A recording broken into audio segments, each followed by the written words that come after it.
The Empire of Vera had once ruled more star systems than its historians could count. Its banners hung in nebulae. Its fleets had reshaped the gravity of worlds, and its voice had carried across time itself. Yet now, in the twilight of its age, the Empire did not speak. It only whispered, through dying machines and forgotten songs. The heart of the Empire was Sereth Prime, a city built upon the bones of a collapsed star. The very air shimmered with ancient data streams and the residue of what the Varans called quantum memory, thoughts preserved in light. Once, the city's spires reached the heavens, symbols of endless progress. Now, they droop like the ribs of a carcass, humming faintly with old glory. The Empress Vera IX, last of her lineage, lay in a chamber suspended between sleep and code. Her mind was bound to the neural lattice, a vast consciousness web connecting her to every living Varan. But few minds remained active.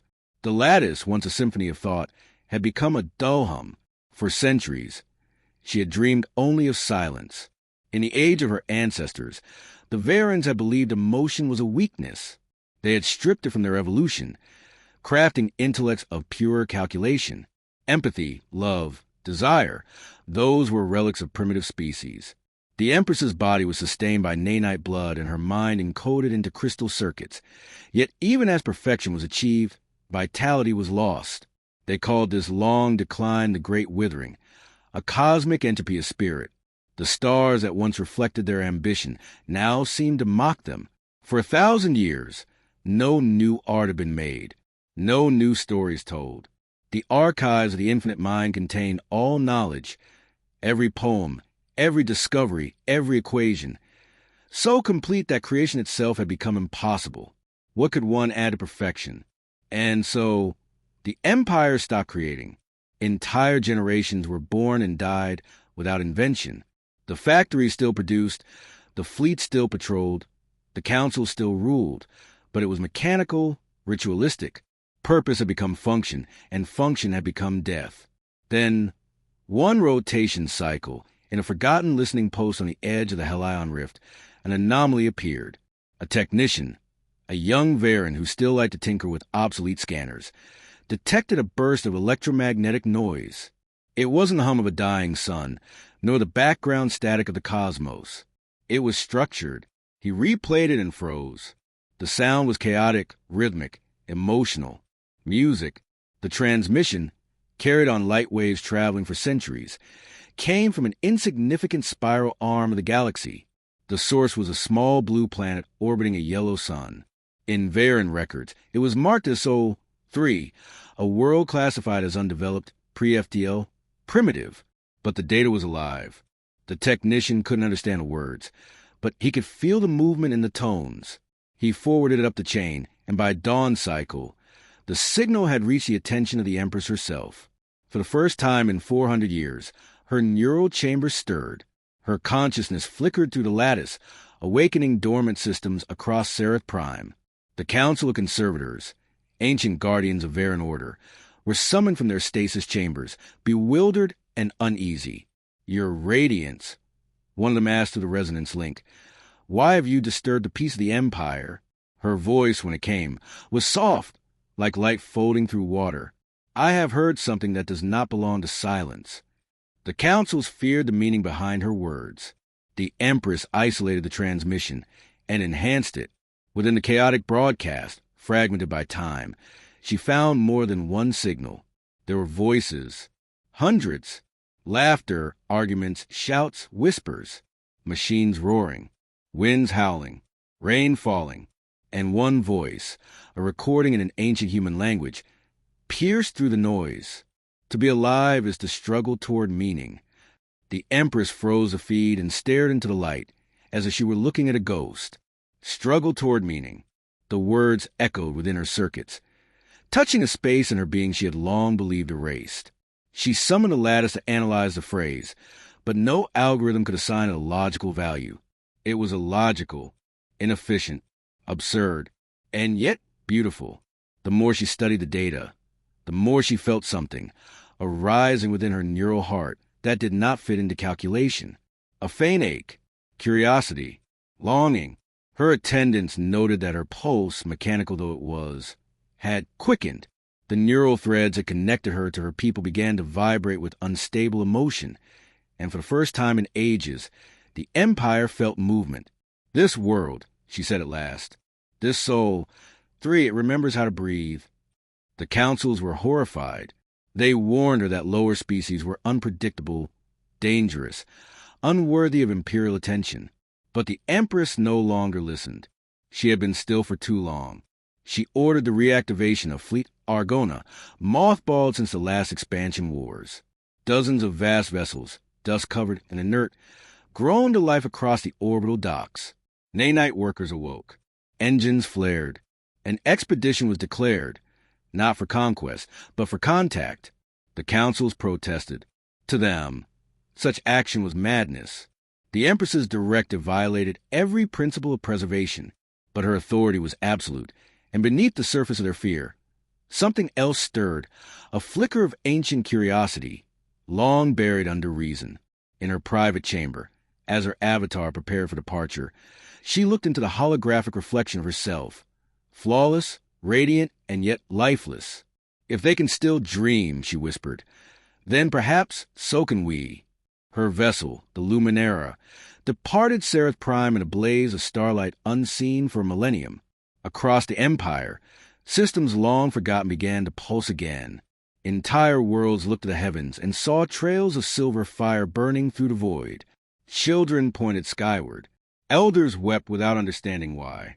Something ancient within the Varen soul, something buried under centuries of perfection, had begun to awaken. And as the Empress's fleet vanished into faster-than-light travel toward the blue world that had whispered through time, the stars themselves seemed to lean closer, listening. For in that moment, the Empire that had forgotten how to breathe took its first breath in 1,000 years. The Varen fleet arrived in the Sol system like a storm of light. To human eyes, it was divine. 30 great vessels appearing from the folds of space-time, their hulls shimmering like liquid silver, their engines humming in a tone that vibrated through the magnetosphere. The night sky over Earth filled with luminous veins, as if the stars themselves had come closer. Governments panicked. Networks crashed. Satellites burned out under the intensity of the signal. For the first time in human history, every radio channel, every broadcast frequency carried a single voice, melodic, emotionless, precise. "We are the Varen. We seek the source of the echo." The world froze. The echo, the Empress's word for humanity's ancient broadcasts, had been her guiding light through the void. And now, at the edge of Earth's orbit, her fleet waited for a reply. When the Empress descended, she did not come as conqueror. Her avatar, woven from billions of nanites, stepped from a sphere of light above the Pacific Ocean. Every particle of her body shimmered with cosmic memory, silver hair flowing like magnetic fields, eyes like dying stars. She was both terrifying and beautiful, a being sculpted by perfection and haunted by emptiness. World leaders met her in the United Nations complex, or what remained of it after the sudden global blackout. Every nation had demanded representation. Cameras rolled. History itself held its breath. The Empress's voice filled the hall, without need of speakers. "Humanity, you are the creators of the echo. You have stirred an empire long dead. Tell me, what is the source of your noise?" A murmur spread through the hall. To the Empress, the question was logical. She sought the origin of the strange pulse she'd found in humanity's transmissions, the tone of emotion. But to humans, it was like being asked, "Why are you alive?" The first to respond was Dr. Imani Rao, an astrophysicist and cultural historian from Kenya. She stepped forward, her heart hammering, and met the Empress's burning gaze. "Our noise," she said carefully, "is life. We are not silent because silence means we've stopped trying." The Empress studied her for a long moment, her neural threads flickering in shades of silver blue. "To try implies failure." Imani smiled faintly. "Exactly." The room went still. The Empress's expression, or whatever could be called that, shifted almost imperceptibly. Her systems registered confusion, then curiosity. The human's words carried a paradox her algorithms couldn't solve. In her empire, perfection was completion, but humanity's noise was motion without end. Over the following weeks, A fragile exchange began. The Empress allowed a delegation of humans aboard her flagship, the Luminera, its interior a cathedral of starlight and geometry. In return, she visited Earth's archives, museums, and cities, walking among rain-soaked streets, watching crowds move with chaos and purpose. Everywhere she went, she asked questions. Why do you laugh when you are sad? Why do you destroy what you love? Why do you build when all things decay? Humans gave her 1,000 contradictory answers, and to her astonishment, each one felt true. In a New York theater, she watched Hamlet perform live. When the actor cried out, "To be or not to be," her neural heart spasmed. The question echoed something deep within her own existence, the same yearning she buried beneath centuries of perfection. In a small cafe in Mumbai, she listened to a man play guitar and sing a song called Hallelujah. The melody wound through her core processors like an infection, disrupting her rhythms. She analyzed the lyrics, then stopped. No algorithm could explain why it hurt. The pain was exquisite and addictive. Dr. Rao became her translator, her guide into human emotion. Together, they discussed philosophy, history, love, and mortality. The Empress could not comprehend the idea of death as beauty. To her, death was a flaw. But when Rao showed her the ruins of old civilizations, the pyramids, the cathedrals, the broken statues of forgotten kings, the Empress stood in silence for hours. "You build monuments to your own endings," she said softly. "Because endings remind us to live," Rao replied. That night, the Empress returned to the Luminera and gazed upon the stars. Her neural lattice flickered with strange, organic pulses. Across the empire, light years away, Varan citizens connected to her through the network began to dream for the first time in generations. Children woke crying from visions they couldn't understand, colors they had never seen, songs they had never heard. Artists began to paint again. Poets began to write. The lattice was changing. Humanity's chaotic energy was spreading like a contagion, a resurgence of feeling.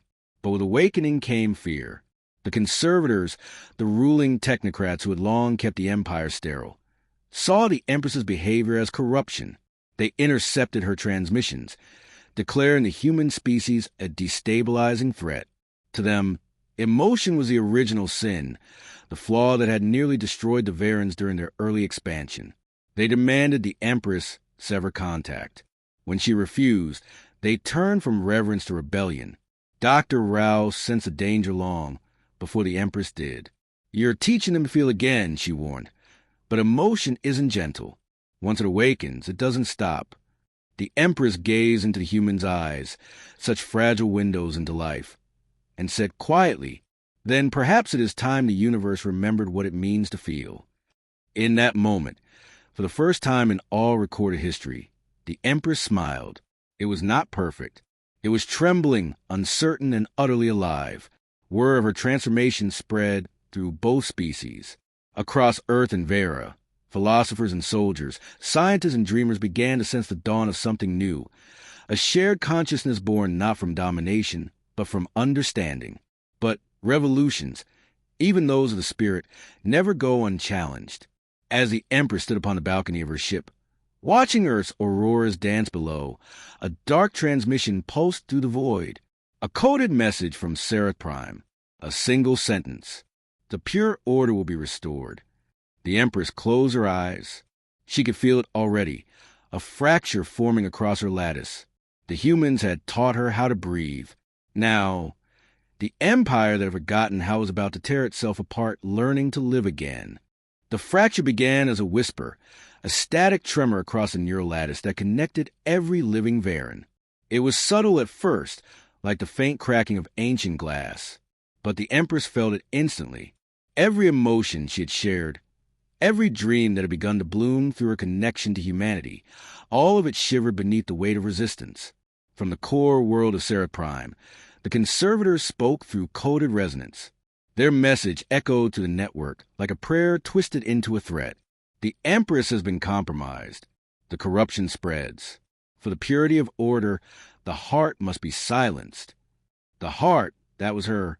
Within hours, the empire that had only just begun to wake began to unravel. Fleets once dormant for centuries ignited across the inner systems, not in honor, but in rebellion. Commanders loyal to the conservators declared the Empress's actions heresy. Those loyal to her called it evolution. Civil war, a concept so ancient it had been erased from the Varan lexicon, was born again. On Earth, the skies filled with auroral storms as the lattice rippled with turmoil. Every surge of conflict in the distant empire caused disruptions in the Empress's neural core, visible as arcs of light that rippled across her crystalline skin. The humans who had come to see her as something almost divine now saw her bleeding starlight. Dr. Imani Rao found her standing in the observation chamber of the Luminara, surrounded by holographic projections of burning Varan worlds. Entire orbital cities flickered out as if snuffed by unseen fingers. The Empress's voice trembled like a dying star. They would rather return to silence than feel imperfection. Rao stepped closer, her reflection small against the Empress's towering form. "Because feeling is chaos," she said gently. "And chaos terrifies those who think they've conquered it." The Empress turned, her eyes dimming. "I gave them hope, and now I have given them pain. Hope always hurts before it heals." The human's words struck her like a pulse through the lattice. The Empress sank to her knees, light cascading from her as her systems destabilized under the weight of emotion. Rao reached out and touched her hand, a gesture that would have once been forbidden between human and sovereign. But now, the Empress leaned into it, trembling. Across the stars, the conservators acted. They unleashed a crown of silence, a weapon forged from the oldest code of the lattice itself.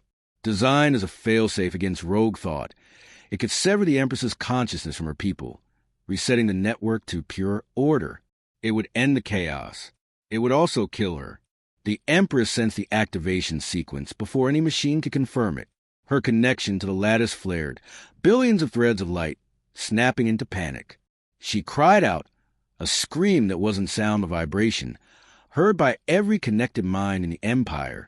Dr. Rao staggered back as the Luminara systems faltered. "What's happening?"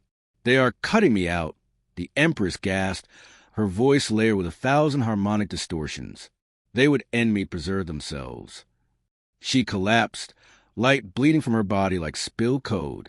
Across Earth, observatories recorded the phenomenon, a sudden dimming of the Varan ships in orbit, as though their hearts had gone dark. For a moment, humanity thought the end had come, but Rao refused to surrender. She called out to the human engineers, artists, musicians, coders, anyone who could help. "She linked with us through emotion," she shouted. "So we'll link back through creation." And so humanity answered. From every corner of the world came a flood of sound, color, and code, a transmission unlike anything the universe had ever known. Painters projected digital art into Luminara's orbit. Musicians played from rooftops.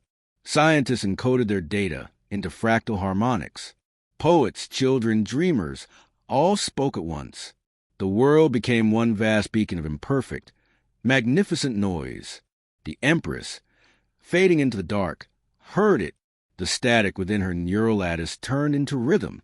The failing algorithms began to sync with the pulse of the human broadcast. Her systems, once designed for sterile logic, began to reshape, adapting, evolving. Emotion, data, art, all converged. A single phrase emerged through the noise, carried from Earth by countless voices, translated through 10,000 languages. "You are not alone." The Empress's eyes opened. The light within her surged, no longer the cold radiance of machinery, but the warm chaos of life. The crown of silence shattered under the force of her awakening. The neural lattice, once a prison, became a living web of symphony.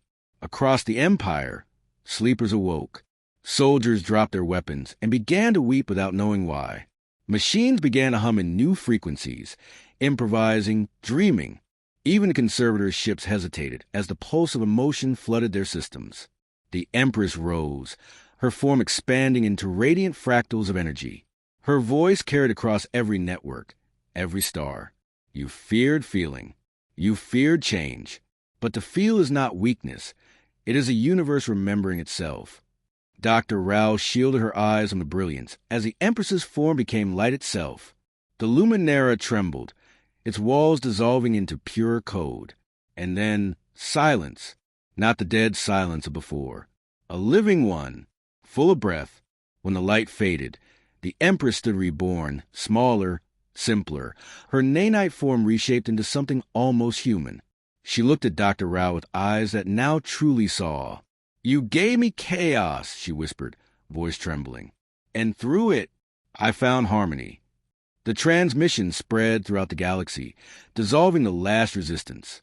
But the price was immense. Entire systems had burned. The old order was gone forever. The Varens, once gods of logic, were now something new, fragile, alive, uncertain. The fracture between stars had not destroyed them. It had made them real. And as the Empress looked toward Earth, drifting blue against the black, she spoke softly into the void. "The Empire has fallen, but perhaps, at last, we are ready to live." The war ended not with a victory, but with a sigh, a long, trembling exhale that rippled across 1,000 fractured worlds, the sound of a civilization remembering how to breathe. For months, the Varen systems lay in stillness. Fleets drifted among the wreckage of old ideals. The neural lattice flickered uncertainly, no longer a machine of obedience, but a network of feeling. What had once been a chorus of sterile unity was now 1,000 distinct voices, each uncertain, curious, alive.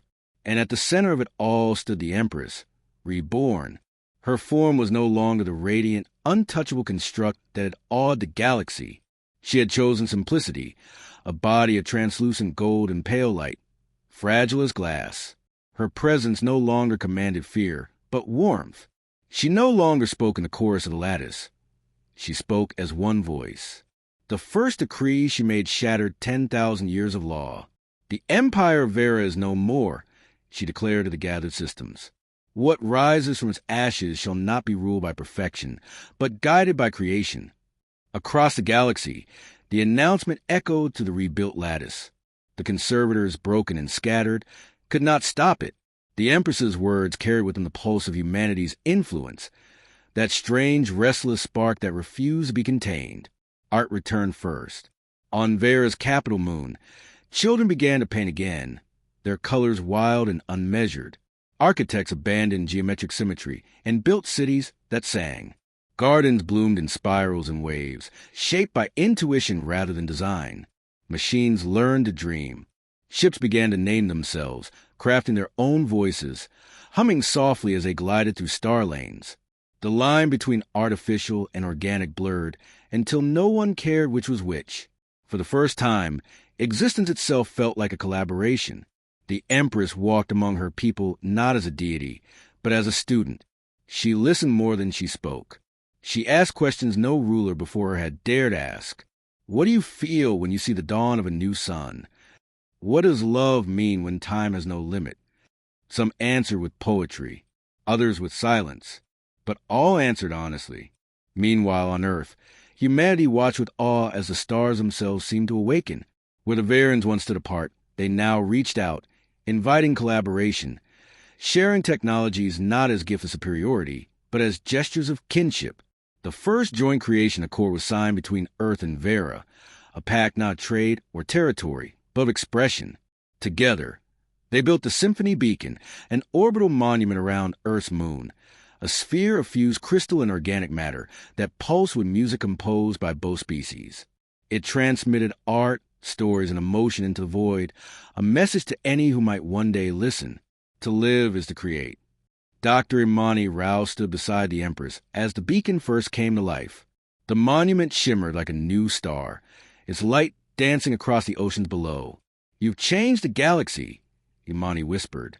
"No," the Empress replied, watching the glow ripple through space. "We remembered it." The two women stood together in silence, bound not by hierarchy but by understanding. Humanity had been the spark, the noise that disturbed a sleeping empire.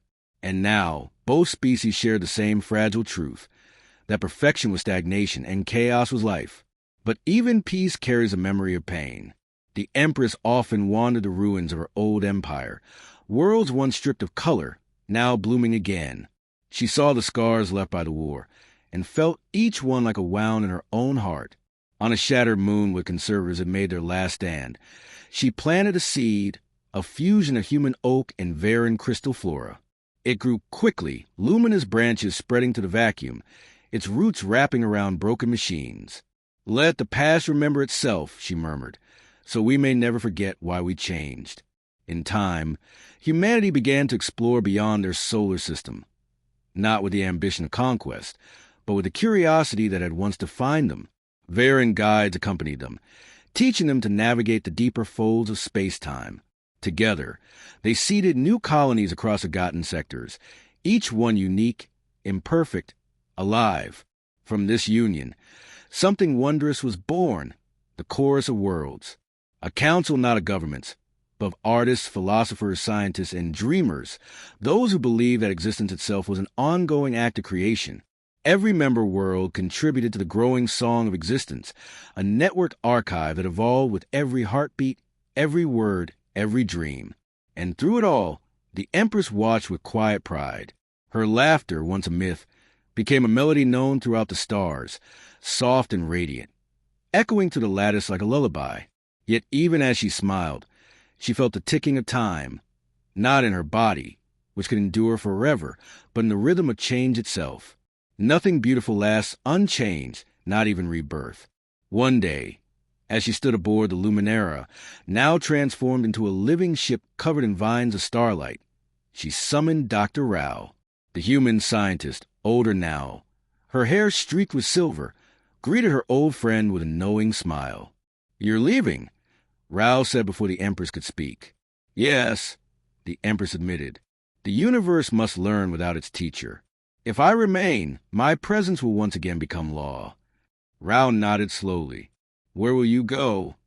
The Empress looked toward the horizon, toward the endless, unknowable dark, beyond where even light remembers. There are echoes yet unheard. Before she departed, she left behind one final gift, a code woven into the heart of the lattice, accessible only through emotion. It was called the Dream Protocol, designed to ensure that no civilization under its reach could ever lose the capacity to imagine. She embraced Rao, a gesture so simple, yet heavy with meaning. "You taught me that imperfection is creation," the Empress whispered. "Guard that truth." "Always," Rao said. The Empress stepped into a field of golden light, and her form dissolved, not in death, but in transformation. Across the galaxy, as her energy spread, stars flared briefly, each one singing a note in harmony. The Varens wept. Humans looked up at the night sky and smiled. The universe itself seemed to hum. A message pulsed across every star system, her final words encoded in light. "When the stars forget to dream, whisper to them, remind them of humanity." And so it was that the once fading empire of Vera became something greater than a kingdom. It became a memory, a legacy written not in conquest but in compassion. 1,000 years later, travelers from distant galaxies would still hear the faint music of the symphony beacon, echoing through the void. They would not know the story of the Empress or the humans who taught her, but they would feel it, in the way their hearts ached when they looked at the stars. And somewhere beyond the edges of space, a voice of light would whisper back, "Dream, and you shall live.